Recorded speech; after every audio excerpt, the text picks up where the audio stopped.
There we go. There we go. Good afternoon. Yes, good afternoon. Welcome. Yes, we're back in our regular locale. Yes. That's right. The last time we filmed, we were at my house. Your house. Yep. So this is the Must Love Yarn podcast. Yes, and we are a podcast about knitting, crocheting, yarny goodness. Fiber, the sheepy, woolly kind of We fiber. get off topic on occasion and talk cooking, Vermont life, events that don't relate to yarn. Weather. We do talk a lot about the weather. We do, don't we? But it changes so often here that, it's one of those things. I know. Did we turn our volume up this time? So I can do the volume when I edit it. Okay, awesome. Yeah. So we don't have to worry about that. Mm-hmm. Anyway. Yes. So you can find the store on all kinds of social media. We've got our website at mustloveyarn.com. We're everywhere. And we're Twitter, Facebook, Instagram, Ravelry. Those are our top places. Yep. And it's just Must Love all Yarn. as Must Love Yarn. Yep. We're pretty easy. Yes. And we ended up lucking out. Yeah, that was pretty amazing. I am Kelly. She is Kelly. Today she's Kelly. I am today. And this is Angela. I'm Angela. Apparently I don't know who I am. I was trying to give you a little bit of Well, I didn't know if you were lead-in going to time. do your stuff.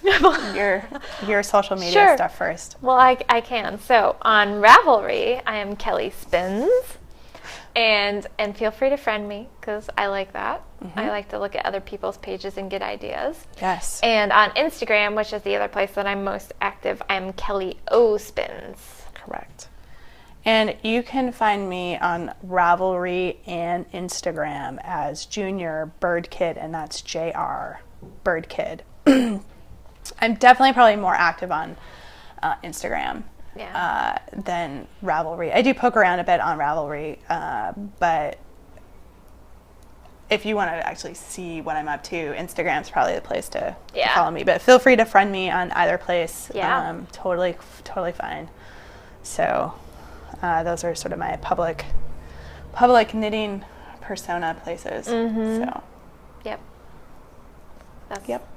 Me too. I usually end up, when I finish something, I kind of pop a quick picture up on Instagram. And Yep. Usually because I'm taking a picture to put on Ravelry. Yeah, exactly. Anyway, so.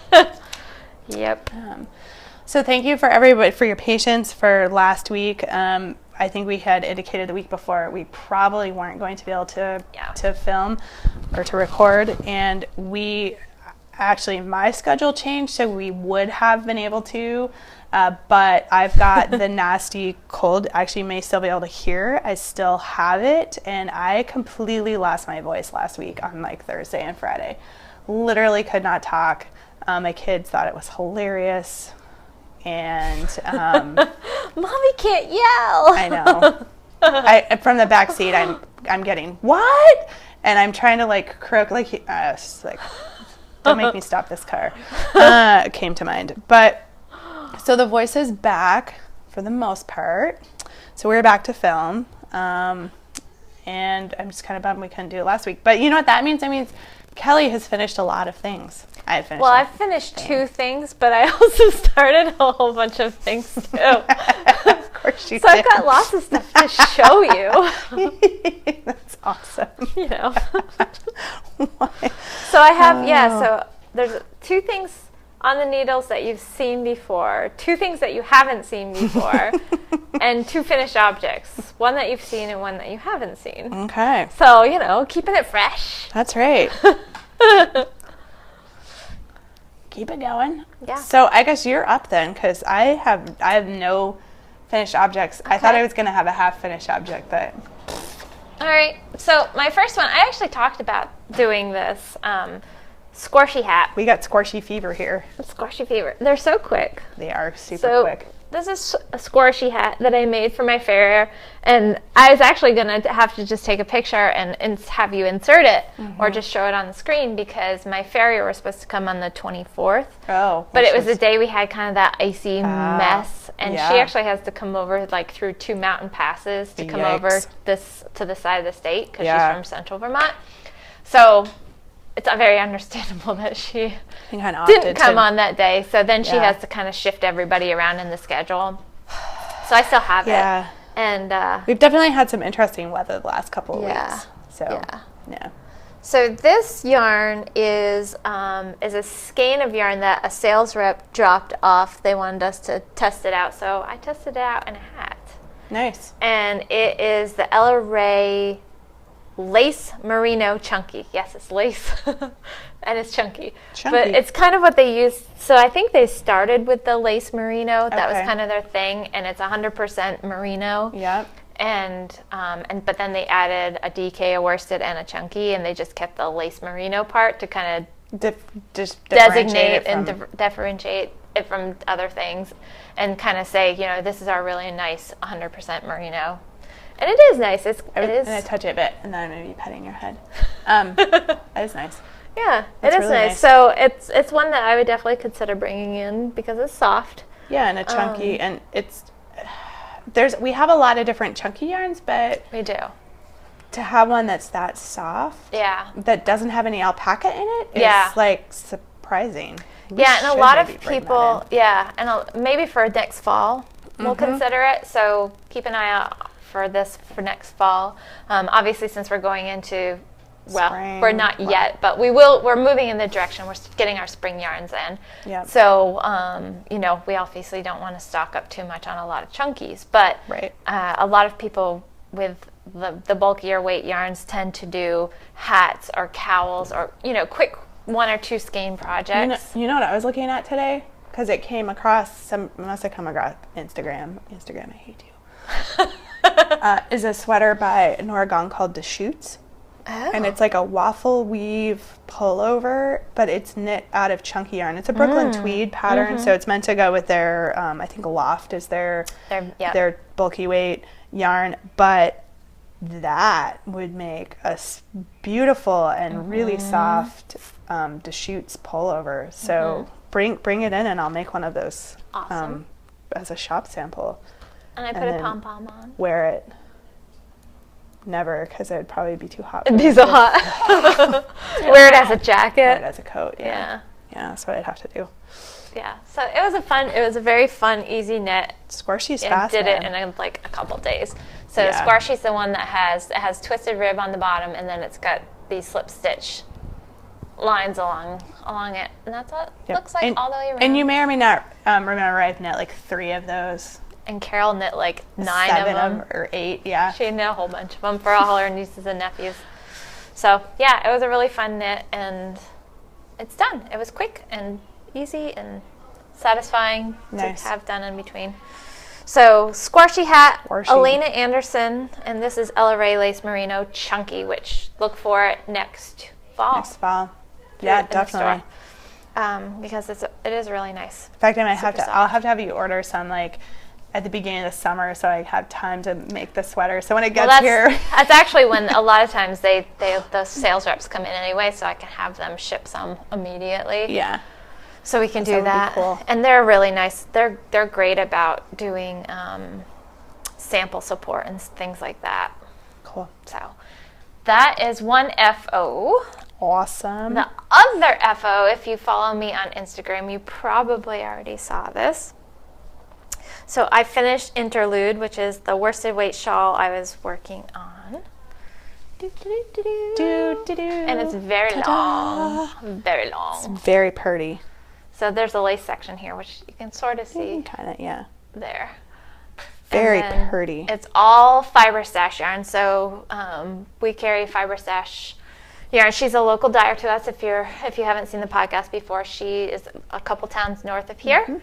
And we've got some of her yarns, and she does sell. She's got her own online shop too, and she sells at a lot of the festivals. So if you go to any of the New England festivals, you may have seen her yarns and fibers before. Yep. So this is her superwash worsted base that I used. Very nice. It was great to knit with. It's very soft to wear. Yeah. And it's done, and it's great. It's really warm to wear. I bet. And do you have did you have leftovers? A little bit. I think the most I had. So this pattern is really nice because you can actually knit each section until you really come close to running out of yarn. I think the most I had of any one color was this one, And I think I had like 22 grams of this one left. And then I wanted to use a lot of these two because I really love these two. And I think I ended up with like 12 grams of one left and I don't know, 20 grams or something of another left. So I used a lot. So maybe enough to make like a small beanie hat or something if you wanted to go with it. Yeah, I could do some little stripy hat or some mitts or fingerless mitts or something. Yeah. So those are all good things to use. Leftovers when you knit shawls with, and then you have another coordinating accessory that goes with your shawl. If you like being matchy-matchy. Yep. Or if not, you can wear it with something else. Absolutely. So so the pattern was interlude by Lisa Haynes. I think it's Haynes. It's Hannes is her name. And it was a great pattern. It was written very well, very intuitive. It was a good pattern to, kind of sit down at the end of the day with. It's pretty because you've got this lace section and you've got some little garter sections and things, but you don't have to pay tons of attention to it. So you can kind of unwind with it. It's a good end of day and unwinding project. Nice. So those are my 2 FOs. Awesome. You want me to keep cranking or you want to talk for a little bit? I can talk for a little bit. Okay. So I can continue to work on my fade.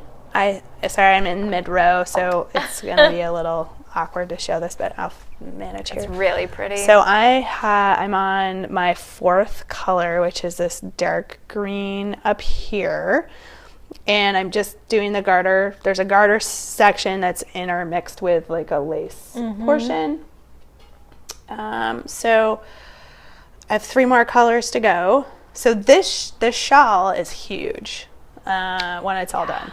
I've been starting to see some of them finished pop up on Instagram lately, which is very cool because you get to see everybody's color combinations are so different. Yeah. But it looks enormous. It's so gorgeous. This is eventually going to be fading into like a rust color.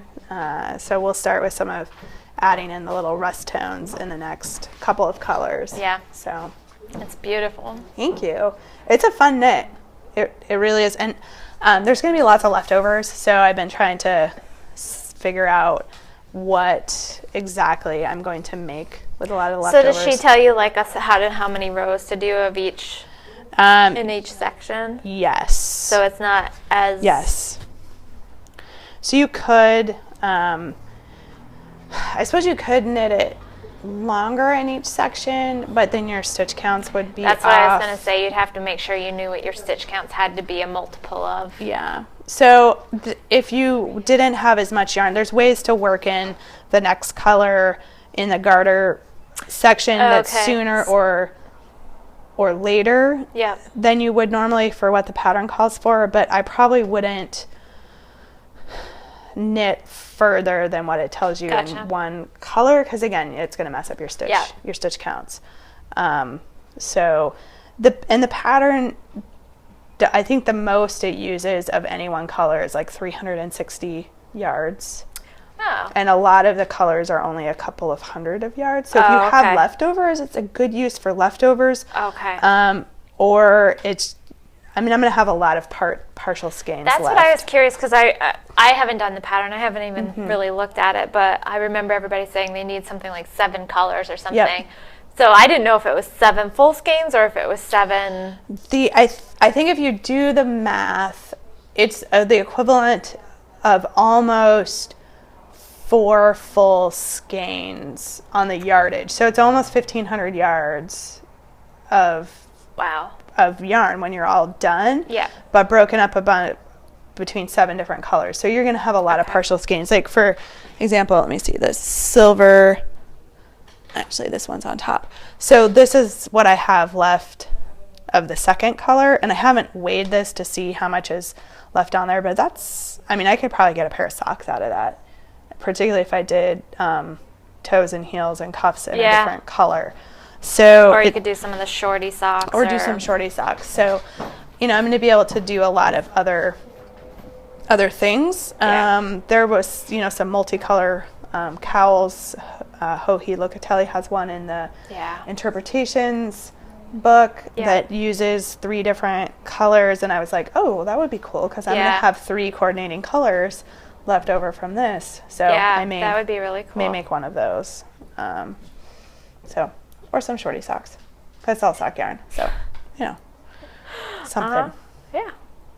That's very cool. It's really pretty. It's coming out really lovely. And it's a fun knit. Is it? It is. And I'm at the widest part, so I'm not going to end up with, there's no more stitches to be added. So we're at as wide as we are going to get. So that's good. And then as you can see here, I had to join a new ball in the middle of the row. Because I played a little bit of yarn chicken and I lost. And I didn't want to take it back. So I'd rather weave in ends and deal with that in the middle of a row than taking back a row. That's just me. Yep. Since it's for me, it doesn't matter. Right. And I mean, it's a big shell, so I mean, the chances of you even like finding that spot again. Right. And once you've got your ends woven in. Well, and I think I think I can actually, because it's in our garter section, I think I can actually even knot it to make it even more secure and then weave in the ends. Yeah. And I don't think it's going to show at all. Yeah. So, I mean, if you laid it out and was like, oh, look, there's the spot right there. Yeah. Then, but when it's wrapped around you, nobody's never going to notice. So anyway, so that's what I've been sort of diligently working on for the most part. Awesome. In all of my spare time. Which hasn't been a whole lot. No, it has not. Lately, anyway. I was hoping I was going to have a half object today. You're really, really close. I am so close. And if I had, we can count it because, I mean, if I had talked less when I first got here and actually done it, I could have had the toe of these socks sewn up. Look. One's done. Yay. It just needs to I just need a Kitchener of the toe. Mm-hmm. That's all. I even have the needle out and the yarn's been cut. It's just waiting to get Kitchenered. And then I got distracted and I was like, I'm going to mess it up, so I'm going to put this away. Too many people were talking. So, and I didn't want to come in the back to be quiet, have quiet time. So this one sock is done and out of that sock blank, and I will just have to cast on the second one because I had not actually finished a sock yet. So close. So I have one more to do, and that's kind of my on the go. Like I keep that one in my car a lot. So if I'm at an appointment or I'm early for something and I'm sitting in my car for a few minutes, I can knit a couple rows. Mm-hmm. Yeah, it is. It's really nice having those kind of easy projects that you can just tote and put down, and wherever you are, you can just pick it right back up. And absolutely. The heels are the only time that I might not. Right. I'll make it stay home. Exactly. Until the heel is done, and then. Exactly. Well, and that's what happened with that one. Yeah. And then once I got the heel turned, I mean, it languished for a while because the heel needed to be turned, and then the heel got turned, and then the foot was like whoosh. Yeah, exactly. That's usually. I mean, and I'll sit down and I'll get the heel done all in one sitting just so that it's done. Exactly. But yeah, there are times when you just can't stop to think about how you're doing your heel. Exactly. Especially if you're not really working from a pattern, which you and I usually don't. Not. And when I'm knitting that type of socks, no. Yeah, exactly. No. So I will show you mine. So we had our socks, our dueling socks on, and I hadn't worked on this. I'm sure you guys, and for anybody who's been watching for a while, have remembered seeing this one before. So this is the done one. And I finally picked these back up the other day, and I had just that much of the cuff done before, but I did put some rows on it. I'm done with the ribbing, and I'm into the stockinette section now. Nice. So it's funny how different. This one's going to be so much lighter at the top. Oh yeah. Than this one, which I'm totally fine with, and that is from my Gail's Art sock blank, and this was one of that she did for Halloween with the little ghosts in the boo. So the other one started in a section much more like this. It was darker like this, and then it moved into the center of the sock blank with more white. But I like it. It's fun. I don't think that I'm going to pull out any of the sock blank when I start the second sock to try to match. That's so what the last sock blank I did, I pulled some out to try to match it. And that one actually kind of worked. This one for mine isn't really going to work because the dark is so much further down. So I'm like, I really don't care. I think I'm not going to care. I could probably pull out a couple of stripes on mine to get it close, but I think I'm just going to start it. Just go with it. It'll be fine. It'll be fine. I like it. My color, all the colors are in there. They're just not, all in the same concentration. Exactly. So nice. So that's just a vanilla sock that I'm doing. I just we all end up after time working on. After you've made enough pair of socks, you just kind of have your own recipe that you like to use. So because I was curious, so if you don't know, when you create a page for a project on Ravelry, you can actually add tags to it. Yeah. And then you can organize your projects by those tags. So whenever I knit a pair of socks, I always tag it as socks. Yep. And so then I can get in and I can see in one place all of the socks that I've knit. You can create little folders at the top. Little folders, yep. And I do the same thing for my yearly projects that I'm finishing. Oh, that's a great idea. The last couple of years I've done that. You can tag it with 2016, 2017. 16, 2017. That's an awesome idea. So then I can go into those folders and I can see what did I make this year? And it actually tallies up you've done 40 projects for the X number of yards. That's very cool. It's cool. And it's just neat to go back and look in an easy place to see what have you made over the course of the year. Yeah. So, or finish. So I follow the finishing. So whenever the project is finished, that's the year that it gets tagged. So if I start something in December, but I finish it in January, I would tag it for the year that it's finished in. Okay. So that's just the way I do it. That's very cool. Yeah. I discovered that a couple of years ago, and sometimes I'm better about putting the tags in than other times, but it's just that being able to organize and go back and look and see oh my god, I've knit 100 pairs of socks. Yeah. It's kind of cool. Yeah, that is really cool. Wow, look, there's the time when I was knitting cables on my socks, and for the last 2 years I've knit vanilla socks. I know. Isn't it funny how we go through little phases like that where it's just you need something plain and a palette cleanser almost, Yeah, exactly. I mean, I go through times where I'll do some really cool lace or something, and then all of a sudden I just need something plain and not boring, but simple. Just just it's resetting. It's hitting a reset button for me, just doing some plain stuff, because especially if you have a really involved it takes a lot of brain space. Yeah. And it's not always easy to focus. Yeah. So, it's nice to have those projects you don't have to focus on at all. Yeah. So I have another project that I started because I need more things on the needles. So this is, funnily enough, this is pattern number 3073. Yeah, Plymouth likes to do that with their patterns. They usually give them numbers. They'll sometimes give them interesting names, but a lot of times they'll give them just kind of summer top. So this is a top-down tee. Oh, there you go. See? Top-down tee, also known as pattern number 3073. Ooh. Something like that. Sure. So this looks really exciting, right? This is the neck. You can tell I've gotten not very far. I love the color. So this is a brand new yarn for us. Which is part of the reason why I'm knitting with it. So yeah, this is it's actually a brand new yarn for them this year. It's Nako is the brand, but it's distributed by Plymouth Yarn. And this one is the Calico Jacquard, and they also have one that's just calico, and the calico is just solid colors. Yep. And this is a cotton acrylic blend, and it's actually quite nice.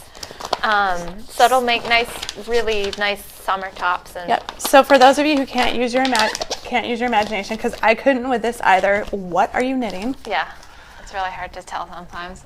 That is what I'm knitting. This is the little t-shirt. I hope the glare is not hitting it. I don't think it's too bad. Yeah. So Oh, I should have hidden more of that, but I don't think it really showed up on there. No, not really. So it's a really cute little t-shirt. Yep, for summer, and I'm hoping to highlight this yarn. Most of the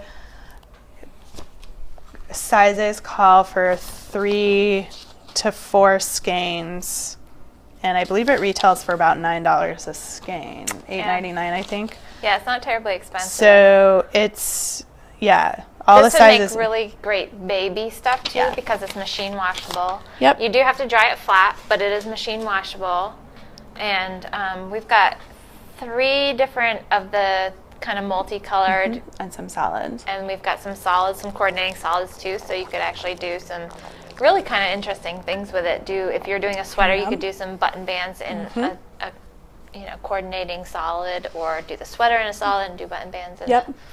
So anyway, what I was kind of a fun not prepared for with this pattern, because this is, this falls into the category of a lot of people recommend you read the pattern all the way through before you start. No, not me. I just fling myself right into it.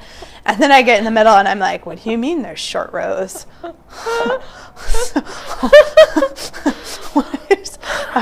Of course, I volunteered to make this, right? Yeah, sure, I'll make this as a shop sample. It'll be great. How hard can it be? It's a little top-down tee knitting around. It'll be super fast. And then I was like, short rows. This is another one of those situations where I tend to read through my patterns first, and Ange doesn't. It's kind of the swatching thing. So it's okay. My brain almost did implode though when I got to the short rows, because not only did I have to keep track of the short rows, but I had to keep track of the raglan increases for the shoulders. And I was like, literally, my brain was like, what are you reading? Why is this not working? I'm through the short rows now, so it should be good. Though I did find one wrap and turn that had not gotten picked up on the prior row. So I don't know what I picked up when I picked up the wrap and turn. I have no idea. And the way you fix that when you find a wrap that hasn't been picked up is I was able to actually just drop the stitch down, pick up the wrap, and then kind of re-knit it and then keep going.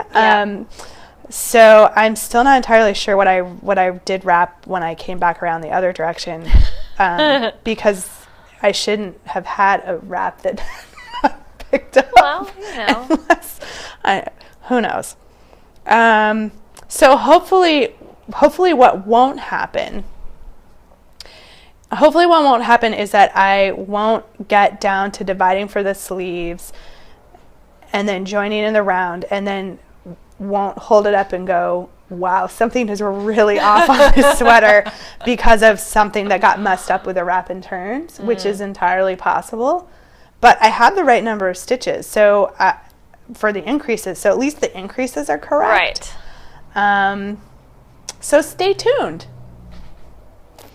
Next episode might be like in which I shrugged the entire thing and gave it all back to Kelly and was like, you knit it, because I'm done. It's all yours.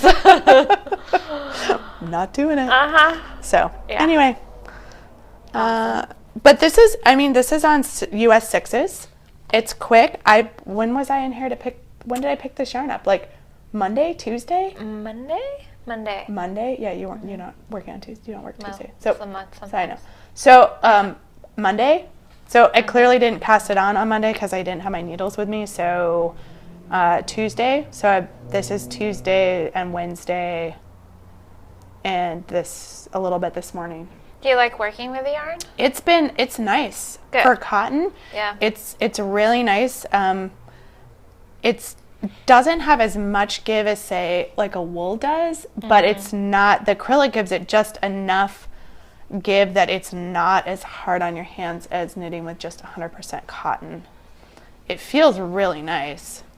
I'm also test running my zings. So this project has zings, and the fade has zings. I'm liking them, though I forget, because I tend to use my finger to push the stitches down, how much more metal needles aggravate that. So I have a sad little bruised fingertip right now. Oh, I usually have a hole in mine because, at least when I'm using my highs. These aren't pointing enough. If I poked this through the skin, I'd be in big trouble. Yeah, you would. I'd have a giant hole in my finger. But it's bruised because the metal's a little harder on the finger. So, but that's all right. It's just the way it goes. But yeah, that happens with me with sock needles. Yeah, the really pointy. Particularly this time of year because the skin's so dry. It's so dry. Yep. I'll poke it right through the skin. So it's awesome. That's me too. Yep. All right. So these mittens you guys saw. These are the second pair of mare mittens that I'm doing, and these are ones that I'm knitting for my mom. Nice. Since she took care of all of our critters while we were out of town. Cool. So I just have to Kitchener the top on this one, and then do the thumb, and then I'll have one down. And she stopped by today with my mother-in-law and her friend, and we all went out to lunch, which was nice. Excellent. So I told her, I'm like, I've got one almost done. Maybe you'll have them before it's spring.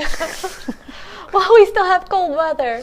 So the only thing different on this one that I did is on mine that I did that you guys saw a couple weeks ago, well, maybe longer ago than that, was the thumb was a little bit tight. So I added one more increase round to make the thumb gusset just a little bit bigger so that it's nice and loose. That's the one thing I don't like having a tight thumb.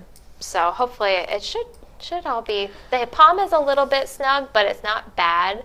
And the home, that's not a home, right? Yeah. So these are the Madeline Tosh home and a little bit of the Juniper Moon Farm Moonshine Chunky that I had left over. The little silver is the moonshine. Yeah. Sometimes when it hits the water, when you block it, the stitches relax just enough to give you a little bit more. So and the Madeline Tosh home is a superwash yarn. So it's it'll grow a little bit. Gonna grow a little bit anyway. So yeah, these wouldn't be machine washable because the Juniper Moon Farm is not. So they felt funky. Because it would be interesting to see what it would do to the mitten. I could throw a little swatch together and do it. That would be interesting to see what it would do. Just these little specks are the moonshine. Because the question is, would it felt it to the point where it messed up the mitten, or would it felt it to make it more invincible? Well, if I made them bigger, because the palm is pretty Hulk hands over here, invincible Hulk hands. Just what I need, right? Just what you need. Invincible. Yeah, so the only thing is I think you'd have to make them wider if you were even going to try. You could do a little swatch and then throw it in the machine to see what happens. But then you could also measure that once the before and after and see how much of a percentage that you'd have to build in for extra width. And because these are snug, I mean, they're pretty form-fitting, hand-fitting. They fit like a glove. Sorry.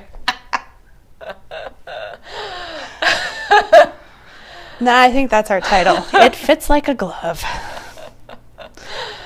I couldn't help it. I know. Anyway, so yeah, so they're coming right along, slower than they should be. Sorry, Mom. I'll get right back on these. So yeah, so I've been working on those. I'm not judging. I just mailed my mom her Christmas present. Yeah, you know. She'll have them for next year. I just hope she doesn't change her coat, or if she does, then maybe she'll take those with her, and if she gets a new coat to match. There you go. Because hers is like the color of your coat. Yeah, it's like a tealy. Yeah. It's those would match very prettily. Very prettily. Do you want me to keep going? Purdy, keep going. Keep going. All right, so the next... Because Kelly had a cast-on palooza. I did. Isn't it fun? So we had a sales rep here. She's our Barocco sales rep, and she's got a whole bunch of other lines too. And she's fantastic, and she's a very accomplished knitter. She's actually got some patterns on Ravelry. Most of her she does for free, which is just, it's great. Amazing. Yeah. She's phenomenal. But she came, and a lot of times the sales reps will bring us some yarn to test out to see if it's one that we want to bring into the store. So she brought this yarn. That's so pretty. This is Barocco Nebula, and it's 100% merino wool, and it's a single ply yarn.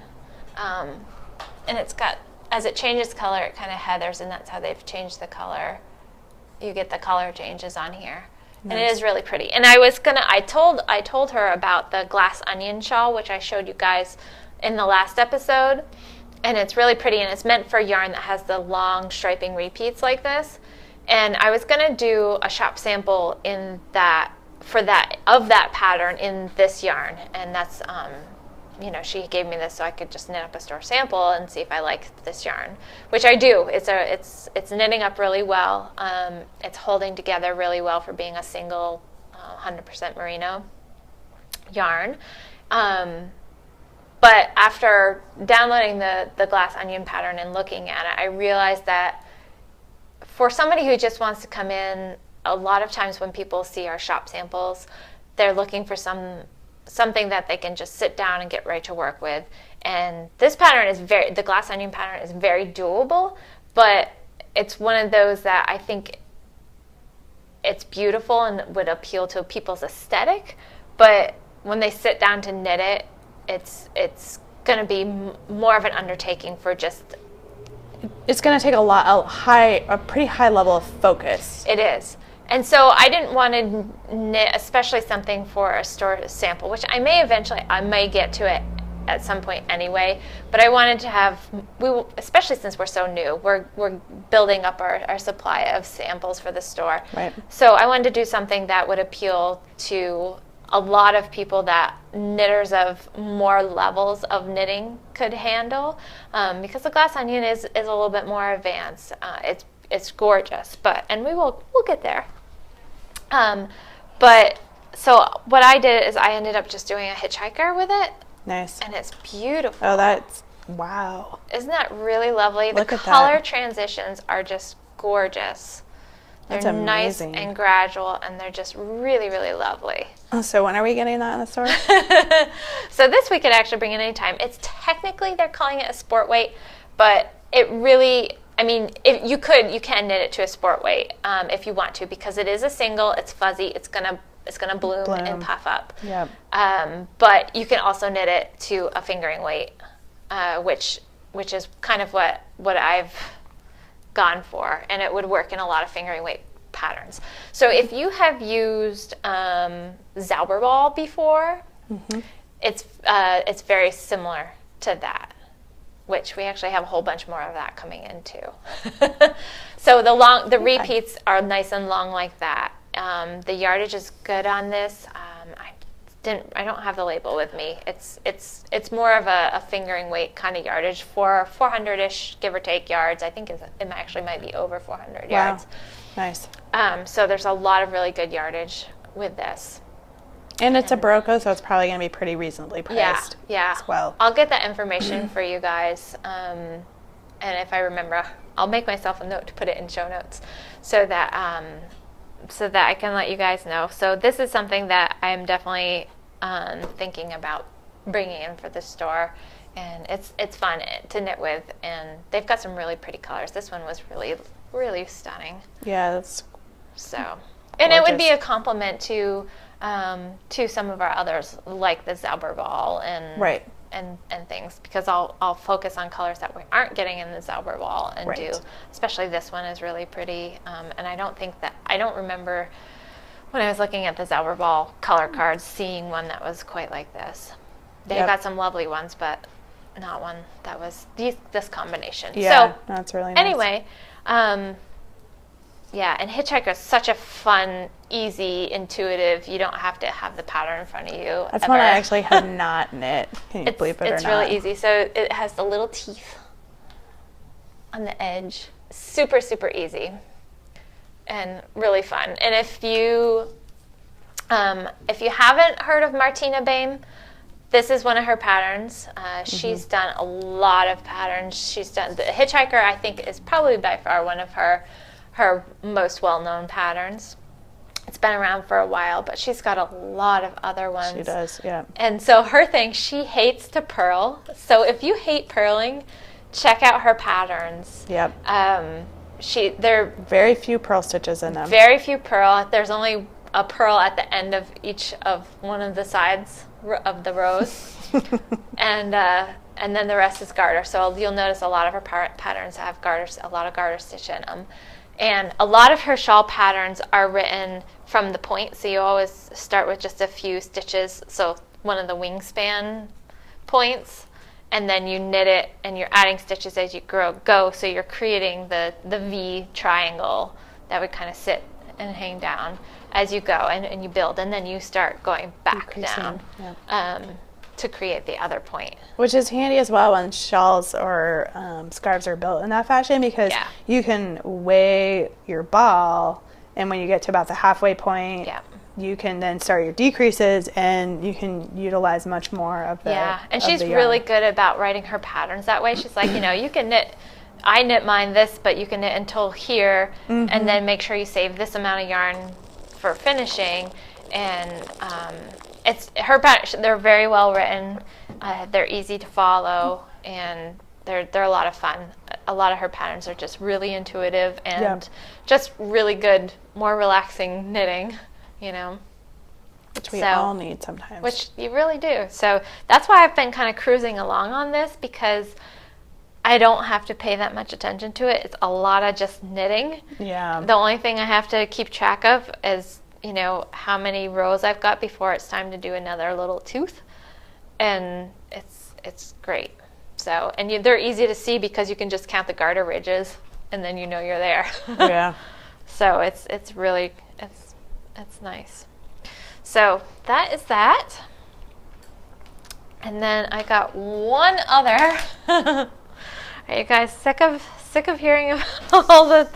No. I was trying to get back around. I should have made Ange save a project so she could talk about it. I've got one that I was gonna start. So I want to get back around to the beginning of a row on this one. Oh no! Oh, so I'll talk about mine. Okay.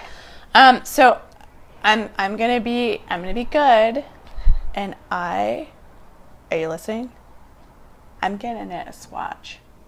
You're gonna knit a swatch? I know. So one of the projects I've been talking about for a really long time is knitting breathing space. Yep. And breathing space, instead of my normal, it's not a cardigan. So cardigans, I kind of go loosey-goosey with the swatch because I'm like, it'll be close enough. Yeah, and it doesn't have to, a lot of them, the patterns are an open front now. Open front, so it doesn't really matter. If I'm off a little bit on my gauge, it'll be a little big or a little small, but it's not going to matter. Breathing space is a pullover. So if I'm going to knit an entire sweater out of fingering weight yarn that is a pullover, I need to make sure it's actually going to fit. Even I have some standards. I think I showed this yarn a while ago. It's now all caked up and it's ready to go. So this is Dragonfly Fibers, their sock yarn, and this is Legacy Fiber Arts, their sock yarn. And this is going to become a breathing space, hopefully. But I need to knit a gauge swatch first. So I had grand plans to have one finished to show all of you, and it didn't happen. Kind of because I got distracted with that cotton project. I forced it upon her. Yeah, I know. She twisted my arm really hard, as you can tell. Super hard. Nearly broke it. I know. It was ridiculous. But so hopefully by next week I will, and by knitting a swatch, I mean a legitimate swatch that then hits the water and gets blocked and measured to make sure that the sweater is going to fit. Awesome. Yes. I like it. I know, look at her. She's so Makes proud of me me. happy. She's so proud of me. So hopefully I will have all of that done by next week, and maybe we'll have gotten this cast on. So that's exciting. It is exciting. It'll be a good spring transitional sweater too. It will be, and assuming I can get it done for spring. When I knit this watch, I'm going to do the striping. I'm going to stripe it because a bulk of the sweater is striped, so I want to make sure that my gauge is coming out right when I'm striping. I could just knit it in one color, but that's not going to give me a super accurate picture of what's happening. If I really was going to go hardcore with this, and let's not get crazy here, folks, I should probably knit my swatch in the round because the sweater's knit in the round, but I'm just going to knit flat. So what you can do, so if you guys don't know, there is a trick to knitting swatches in the round. And it's basically like doing a giant I-cord. So you knit across your row, and then you slide all of the stitches back to the beginning of the needle. You don't want to pull your yarn really tight like you would for I-cord, and then you start knitting again. And what that does is it makes it so every row is knit, so that like when you're working in the round, every round is knit. And because especially for people, I've noticed after especially teaching a lot of people that knit continental, their gauge between their knit and their purl rows tends to be significantly different. Yeah. I know for me, I'm kind of a modified thrower flicker combo.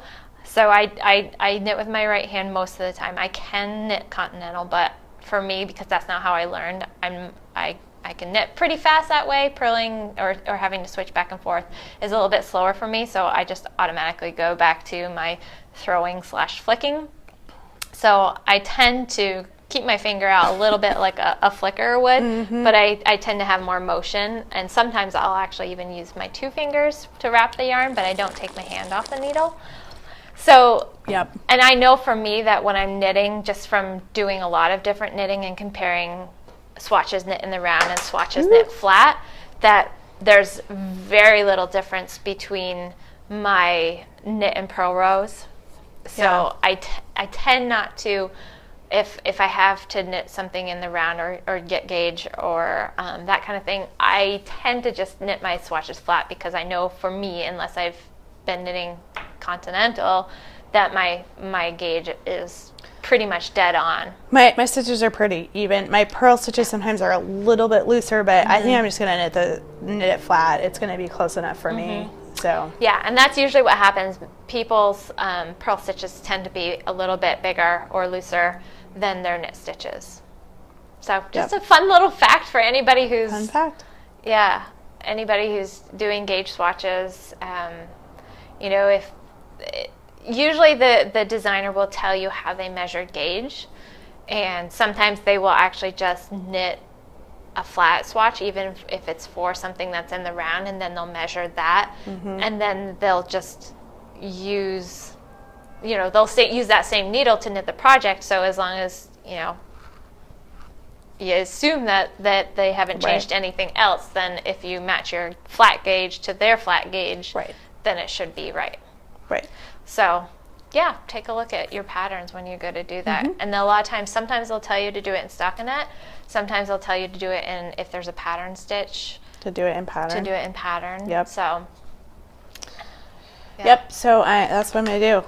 Because, a fingering weight pullover that doesn't fit would be sad. It'd be a lot of work for. Yeah. It really would. Yeah. All right, so I finished my row, so I can show you. I'm doing a little baby sweater. Cute. It's kind of hard to tell where I am right now. This is the back because it's a little easier to see. Here's the front. It's a little cardigan. And I just actually bound off the sleeves. So it's just a little short sleeve top. Cute. This is the little sleeve here. And now from here down, I'm just knitting. And there's just a little garter button band, which is kind of hard to see. Sorry, my yarn rolled onto the floor. There it is. And then it's got little eyelets, and that's how you do the increases for the little sweater. Super cute. So now I just have the little body of the sweater, and it kind of like skirts out. It's like a little A-line. I'll show you a picture of the finish.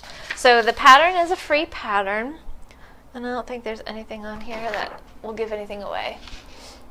And that's it. Super cute. That's super I'm cute. doing it in the little striping yarn. So this is Ella Ray Phoenix DK prints, and it's 100% cotton. So this is going to be washable, and it's a fun little self-striping colorway. So that's the back again, and so I mentioned it's Ella Ray Phoenix DK prints. Nice. So yeah, it's a nice little it's a nice yarn, and it's knitting up really well. And I tend not to be too much of a fan of cottons. Yeah. But it's actually, it doesn't feel really stiff like a cotton. And I'm knitting this on US 6 needles. So it's going to go pretty quick. Yeah. So it's knitting up really well. And I've been enjoying the knit. And I just started this yesterday. So it's, you know, a couple day project if you've got time to work on it, you know, a week at the most. So I have chosen poorly when choosing projects. Look at, she started hers yesterday. I started mine on Tuesday. You know, this is pretty easy. I didn't have short rows. So sad. We'll blame it on the short rows. There you go. So anyway, I don't think I told you the name of the pattern. You may have seen it on there. It is called All-in-One Baby Top, and it is a pattern by Mariana Mel, and she's got the one that I'm doing. She's got them written separately or listed separately. She's got a newborn pattern. She's got a that's all in one. That was the first one she came out with. And then she's got one that's a 6-month and a 9 to 12-month pattern, which is the one I'm working from. And she also has one for like toddlers too. Okay.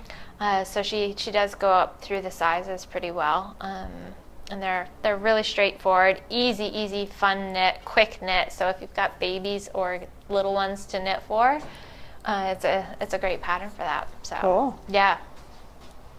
So fantastic. Yeah. So that's the end of my gigantic widths and pile of stuff. Yeah. Awesome. Yeah. Awesome. So I think only thing that we really have going on right now is the only thing is we've got the knit along, the craft your heart out knit along. And so there's, I think, a place. I opened a Ravelry thread. I didn't do a separate FO and chatter thread, but it's fine. We can sort. It's easy enough to sort through them, and so feel free to post there. We've actually got quite a few pictures up there now. Nice. Yeah. So it's just go to our Muscle of Yarn group on Ravelry, and you can enter there. Or you can enter on Instagram. And what's our hashtag? MLYVDay 2017. Right. So you can enter either place. We'll pull. And it's going to run through the end of February. And for a quick reminder, the rules are tell us how it connects to Valentine's Day and it counts. Yep. Whips are okay. Whips are okay. So if you've got stuff on the needles and you can relate it in some way or another to Valentine's Day. We said be creative. It's a gift, whether it's yarn color, whether it's whatnot. Make something up. I don't know. I don't know. Amuse us. Knitting, crocheting, felting. Yeah. I got to figure out how to make Yoda count. I did. I had one more work in progress I did not bring with me. I started crochet Yoda. Yeah, her little Star Wars. I got about this much done of his head. It's top down, so it wasn't much to look at. Valentine's Day, good it is. Mm-hmm. You can have him holding like a little box of chocolates or something. Or a little heart. A little heart. Yeah. Well, it would be like, what is that? Why does Yoda have a heart? Make it so like Velcro's on or something. I know, right? Oh, fun times. Yeah. Fun times. Yeah. So that's all I've got. Okay. That's pretty much all I've got too. So we've kind of a little longer than our last few have been, but it was 2 weeks and I had saved up a whole bunch of stuff for you guys and started a bunch of new stuff so you wouldn't be bored with all my old stuff. So there's a lot of new projects all the way around. Yeah.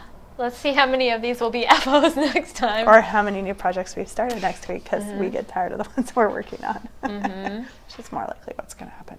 Yeah. But anyway. Yeah. So anyway, we'll probably see you sometime next week. And until then, knit on. Knit on, and we'll see you all later. All right. Bye. I did yoga, which is really good since I had been back yesterday and ran. I was kind of sore this morning, so yoga day was like good, and I knew today was like really busy. I run too. I go on beer runs. That's awesome. I don't run at all. I should probably run. It'd probably be good for me, but I like it. I do and I don't. Like I have a love-hate relationship with running. I dislike running. Once I do it and I'm in shape, I really enjoy it because it like. Even when I was in shape, I did like running. The only time I've enjoyed running was when I was playing rugby. But then that might have been because I got smashed. Tic Tacs. What? Is it sideways? Yeah. What? No, it's not. It is. The little stopping thing is